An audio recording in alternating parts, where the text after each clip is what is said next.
Hi, my name is Josie Geis, and I decided to do creative care for my senior capstone project. A little about me: I'm an NHS FFA since seventh grade, and then I did a competitive dance team in Sioux Falls, as well as drill team since seventh grade. And then I've been involved in 4 H pretty much my whole entire life, and then youth group at Grace Lutheran here in Parker. My parents are Troy and Lisa Geis. My dad works at McCrossin Boys Ranch in Sioux Falls, and my mom works at Row Drummel Village, also in Sioux Falls. My older sister Danielle was a first-year teacher at Kimball as a band teacher, and then my younger brother Sam, he attends Parker here as well. And a little more about me: my hobbies consist of many different lake activities. I love going to the lake in the summer and then riding my horses. Just being outdoors in general. I love to be outside, and then I love to bake and cook. My future plans are attending MSU to major in nursing, and then I'm hoping to further my education to pre-med to become a pediatrician. My mentor was Chance Peterson. He has a wife, Brianna Peterson, and their little boy, Rhett. He works for Sunbelt Rentals as a sales representative. I thought he'd be the perfect mentor for me because he knows a lot of different techniques and stuff for building different projects, and he's been doing it like his whole life, just different things, and he has a lot of tools, and he knows about a lot of different tools, and so that I just thought he'd be a perfect person to help me throughout my project to be able to complete it correctly. My advisor was Miss Tiffany Weiler. She is an educational assistant here at Parker. She has a husband, Lance, and then her 2 children are Gage and Aubrey, and they attend Parker here as well. I just thought she'd be a perfect advisor for me because she is someone that I've always felt comfortable going to talk to whenever I needed anything, and she just has always made me feel so welcome, and I just thought it would be a perfect fit for me as an advisor. My project was creating a storage cabinet to donate to Dalrymple Village. I was hoping to do an in-person project with the residents, but due to COVID, I wasn't able to do that. So my mom helped me come up with another way to give back to Dalrymple, and that was building a storage cabinet for their activities department. My project cost me about $500, and it took me about 40 hours total to draw up plans and get supplies and complete the project. My research paper was over Alzheimer's or dementia is a disease that needs to be treated in a holistic manner, not a person with behaviors that need to be controlled. A little about my research paper: it was consisting of different holistic approaches to cognitive diseases, which is like aromatherapy, music, different games and activities, and just their environment. I have been super passionate about finding different ways to help these residents with these diseases besides using medicine all the time. And it's just something I'm super passionate about, so I found it quite easy to research about and talk about. The process for my project was I first had to get measurements from Dalrymple for where they wanted this cabinet to be placed. This was a little difficult because I couldn't actually go to the place due to COVID. So that was kind of a challenge for me. But then after I got those measurements, I had to draw up the plan for the cabinet to make sure I had the correct measurements so it would fit in the space that they were placing it. And then next, I had to get all the supplies that I needed after figuring out how big it was going to be. Then I went and picked up all the wood that I needed to complete the project. And then I had to first cut the sides of my shelf, which I used a couple different saws for that. And then after I cut down the sides, I had to tape where I was going to router out the dados for where the shelves were going to go. And so in the bottom picture there, you can see where I taped different areas where I was going to router out holes. And then in these next pictures, you can see that I began to router out the different dados for the shelves. And the dados are the little holes in the sides of the shelves or the sides of the cabinet that the shelves slide into. And in those pictures, you can see me routering out the shelves and then the finished dados to the right. After I finished cutting all the dados and made sure that they were the correct width, I then had to cut the shelves to fit the dados to slide into. And then after I got all the shelves cut, I had to sand, and more sanding.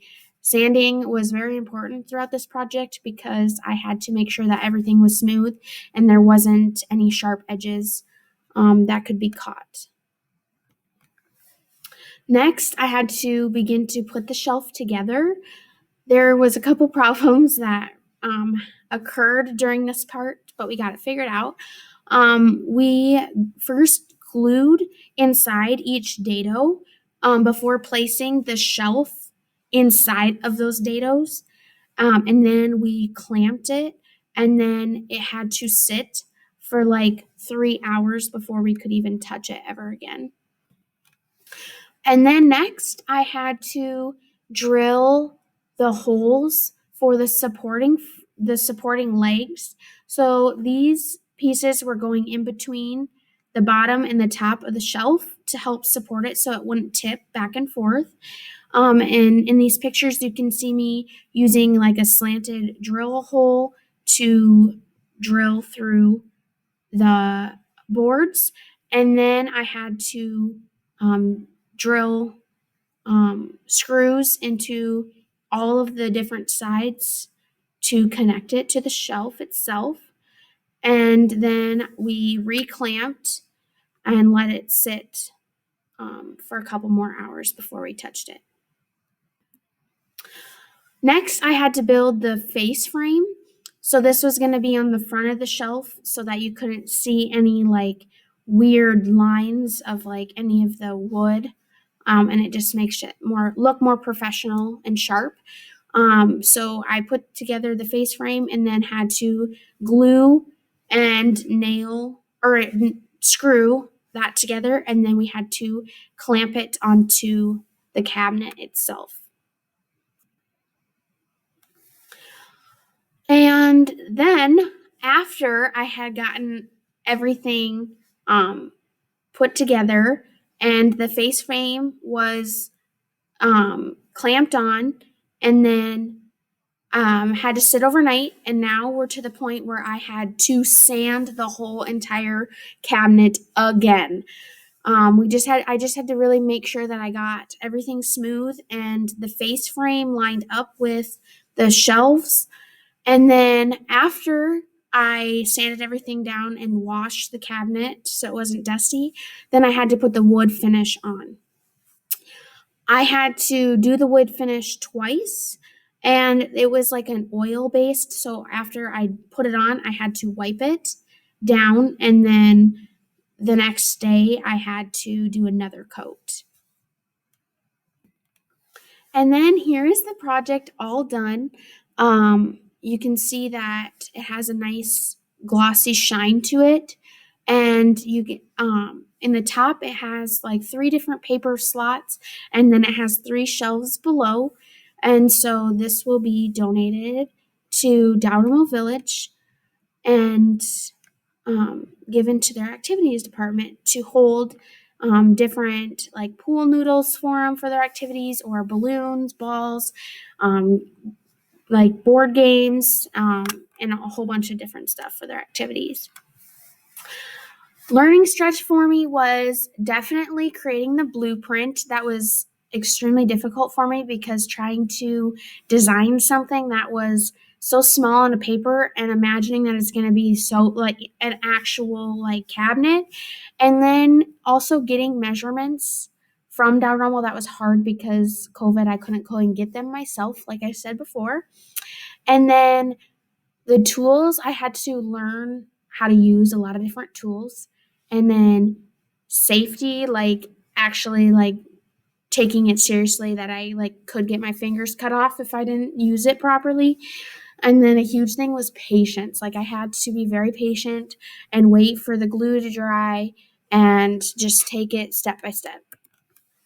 Some problems that were encountered were COVID-19. Like I said before, I had to completely change my project because I wasn't able to actually go to Dow Rummel. And then communication, like finding a time that both my mentor and I weren't busy was a little tricky. For like, and then his schedule, like he was working and then I wasn't busy. And then like when he wasn't busy, I was busy. So it was just the matter of finding a time that worked for us both. Time management, I may have procrastinated a little bit, and then I went on vacation and kind of had to really hurry up my process once I got back because I was kind of behind. And then in the beginning, actually, the first cut that we made was at an angle, so it wasn't going to work because our shelves wouldn't have been able to go into the dado straight. It would have been all crooked. So I was worried that then we'd have to throw that whole piece of wood away, but we actually just made it into shelves, which worked fine. And then in the second picture, you can see that the shelf didn't fit into the dado. It was too wide. So then I had to take that little dado or little router that you see on the bottom to make the dado a little bigger so the shelf would fit. And then the face frame, I put it on like standing, the shelf standing or the cabinet standing up. So it kind of slid down a little bit. So I had to really sand the face frame to meet with the shelves. But we got it all figured out in the end and it worked out perfect. Huge thank yous to Miss Barnhart for literally helping with everything. Like, I wouldn't have been able to do my project without her. She was always there for me to talk to and tell me, you know what, you're going to get through this and it will be okay. And then Miss Weiler, a huge thank you for doing edits on my research paper and also just being there to help me whenever I needed. A huge thank you to Miss Vogel for keeping me calm and like, you'll figure it out. You'll get the time that you need and everything will be okay. And then a massive thank you to Chance Peterson, my mentor, because I would not have been able to do any of this without him. He literally helped me so much and he taught me so many different things. I'm so grateful for him for helping me. And then his wife, Brianna, for taking some pictures and just being there and helping with whatever we needed. And to Chance's brother, Gray, he happened to be there one of the days that I was starting my project, and so he helped like us move different wood and flip the cabinets over whenever we needed to. So a huge thank you to him. And then my parents, my mom for like helping me figure out my project and just keeping me on task, and my dad for helping with the project, and they both like paid for my project as well. So that was huge. And then my uncle Steve Farmer for helping us get the wood. He works for Daniels Olson, so we were able to go and pick it up there. So that was very nice of him. And then, is there any questions? Thank you.